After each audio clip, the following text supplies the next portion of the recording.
নমস্কার বন্ধুরা, welcome back to my channel Payel Mallick 290। তো সকলে কেমন আছো? আই হোপ সকলে অনেক ভালো আছো, আর আমিও বেশ ভালো আছি। তো তোমাদের সকলের সুস্থতা কামনা করে ও বড়দের প্রণাম এবং ছোটদের ভালোবাসা জানিয়ে আজকে একটা ছোট্ট ভিডিও তোমাদের সাথে শেয়ার করব, যেটা অন্য দিনের তুলনায় একটু আলাদা। কারণ আজকে আমি গেছিলাম একটা ব্রাইডাল সাজাতে। তো আমি ব্রাইডকে বলেছিলাম যে তুমি 3টের মধ্যে সমস্ত রিচুয়াল কমপ্লিট করে আমার এখানে এসে বসে পড়বে। কারণ ও বলেছিল, দিদি আমার লগ্ন 6টায়, তো তুমি আমাকে 5:30টার মধ্যে রেডি করে দিও।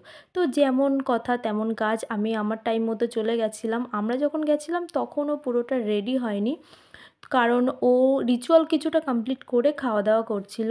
তো সেই জন্য আমরা পাশের বাড়িতে চলে গেছিলাম, যেখানে ও সাজানোর জন্য একটা রুম দেওয়া হয়েছিল। আর ব্রাইডের তেমন কোনো কোয়ারিজ ছিল না। ও বলেছিল, দিদি তুমি তোমার মতো করে আমাকে সিম্পলের মধ্যে লাইট একটা লুকে আমাকে সাজিয়ে দিও। তো আমি তেমনটাই চেষ্টা করেছি আমার মতো করে। আর এদিকে দেখো, আমি আর আমার বান্ধবী কিন্তু ওয়েট করছি কখন ব্রাইড আসবে। আর ও একটু লেটেই করেছিল, তো আমি তাড়াহুড়ো করে যেটুকু পেরেছি করে দিয়েছি। আমার ব্রাইড কিন্তু ছিল খুবই শান্ত। তো দেখো, এটা বিফোর এবং আফটার লুক।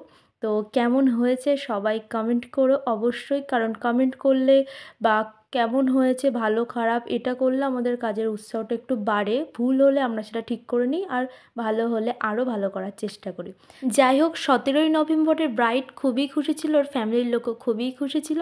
তো ভিডিওটা আজকে এই পর্যন্ত। ভিডিওটা ভালো লাগলে আমার চ্যানেলটাকে সাবস্ক্রাইব করে আমার পাশে থেকো। চলো, টাটা।